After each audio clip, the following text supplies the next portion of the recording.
इस बीच अहम खबर है, प्रशासनिक अधिकारियों के साथ बैठक में सीएम भजनलाल ने 2 टूक संदेश दिया है। भ्रष्टाचार के प्रति जीरो टॉलरेंस का ये 2 टूक संदेश है। 100 दिन की कार्य योजना बनाकर लागू करने के निर्देश दिए हैं। साथ ही संभावित विकास को देखते हुए 25 से 30 साल का विजन रख काम करने के भी निर्देश दिए। अपराध पर लगाम लगाने के लिए एक्शन प्लान बनाने के भी निर्देश दिए हैं। तो ये बेहद अहम जहां बैठक, और इस बैठक में सीएम भजनलाल का ये 2 टूक संदेश। सहयोगी ऐश्वर प्रधान हमारे साथ जुड़ चुके हैं।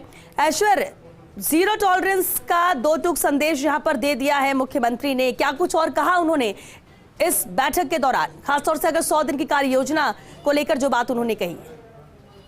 देखिए श्वेता, आज की जो बैठक थी मुख्यमंत्री भजनलाल शर्मा की, ये बैठक इसलिए महत्वपूर्ण थी कि एक साथ सारे जो सेक्रेटरीज हैं या प्रिंसिपल सेक्रेटरी हैं या फिर एसीएस हैं, अतिरिक्त मुख्य सचिव, सचिव या फिर मुख्य सचिव तो स्वयं होते ही हैं, इन सभी के साथ उन्होंने संवाद किया। तो इस संवाद में कोई क्लास लगाने जैसी चीज नहीं थी, विषय ऐसा नहीं था। विषय था कि जो अपनी तरफ से, क्योंकि सरकार की प्राथमिकता क्या होगी ये कहना उनको आवश्यक था।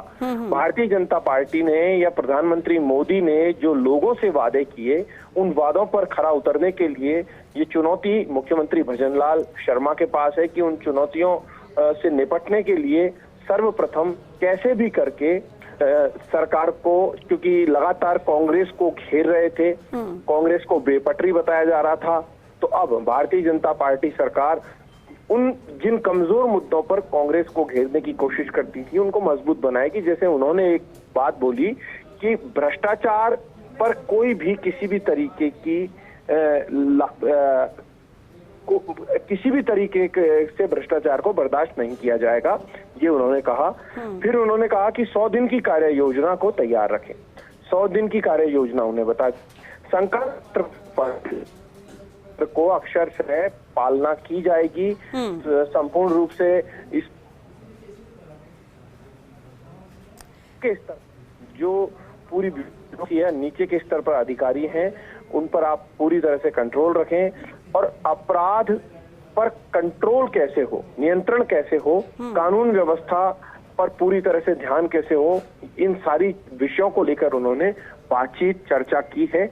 और एक और इस पूरी बैठक में जो निकल कर आया वो ये कि उन्होंने एक सामान्य तरीके से एक बात शुरुआत यहीं से की कि आप भाग्यशाली हैं कि आप आईएएस बने हैं, और आईएएस बन के आपको जनता की सेवा का मौका मिला है, तो आप इस जनता की सेवा में किसी भी तरीके से कोताही ना बरतें। और आप यदि यहाँ बैठे हो और तो आप ये मानकर चलिए कि जनता को आपसे बहुत ज्यादा उम्मीदें हैं, उन उम्मीदों पर खरा उतरना है। तो ये सारी चीजें उन्होंने कही। बहुत ज्यादा लंबी बैठक ये नहीं चली, क्योंकि कई बार घंटों तक भी बैठक चलने पर भी रिजल्ट नहीं होते हैं, और कई बार 1-1.5 घंटे 2 घंटे भी बैठक होती है तो कई चीजें निकल कर आ जाती है, क्योंकि ये एक शुरुआती बैठक थी, ये एक परिचयात्मक बैठक थी। और इस बैठक के बाद जो अगली बैठकें होंगी, चलिए ऐश्वर्य, मंत्री शपथ लेंगे, उनको महकमे मिलेंगे। श्वेता, बहुत शुक्रिया ऐश्वर्य आपका इस पूरी जानकारी और बातचीत के लिए।